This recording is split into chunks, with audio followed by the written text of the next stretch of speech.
8 p.m. on the evening of 14th September 2009, a pilot with more than 9 years' experience is getting ready for a flight to Mombasa. Part of his plan is to take the aircraft for a final test flight before embarking on the journey. Taking off from runway 07 at Wilson Airport, the plane is set to go above South Sea Estate before making a turn towards the national park to the south of the airport. But things do not go as planned.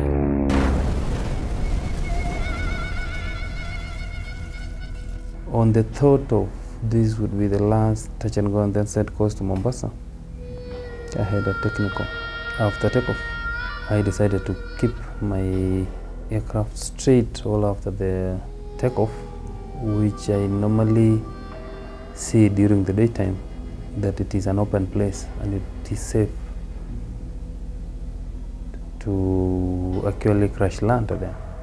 Unfortunately, where I had chosen to land, we have this building,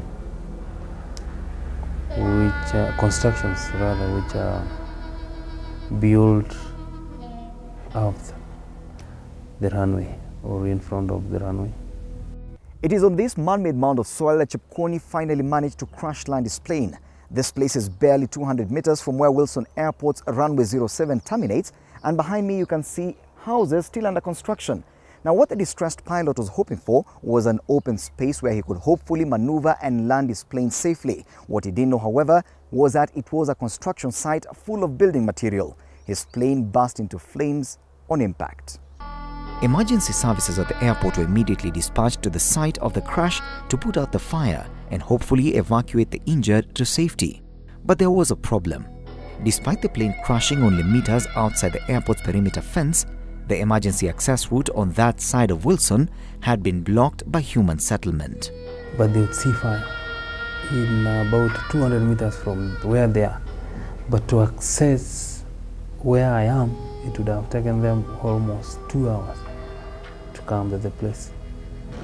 At each and every end of the runway, we have access gate, which is there.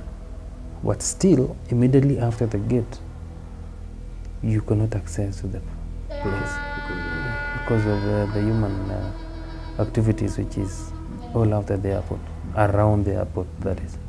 How Chepkwony and his colleague, both severely burnt in the crash, survived that incident is nothing short of a miracle. They were lucky to have had police training and were both experienced pilots.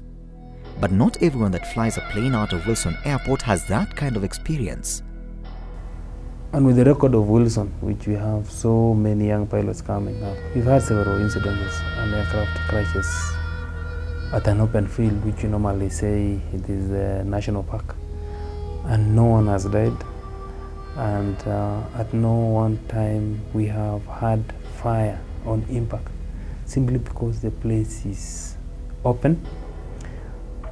If you execute the good procedures of engine failure after takeoff, you will safely land and nothing will happen to you. From his experience, Chepkwony is only too aware of the grim future that faces Wilson Airport. And if such like incidences come, then the services of flying would maybe be transferred from this place to an appropriate airport. That means the closure is near of the airport than to have yourself finding yourself inside those buildings.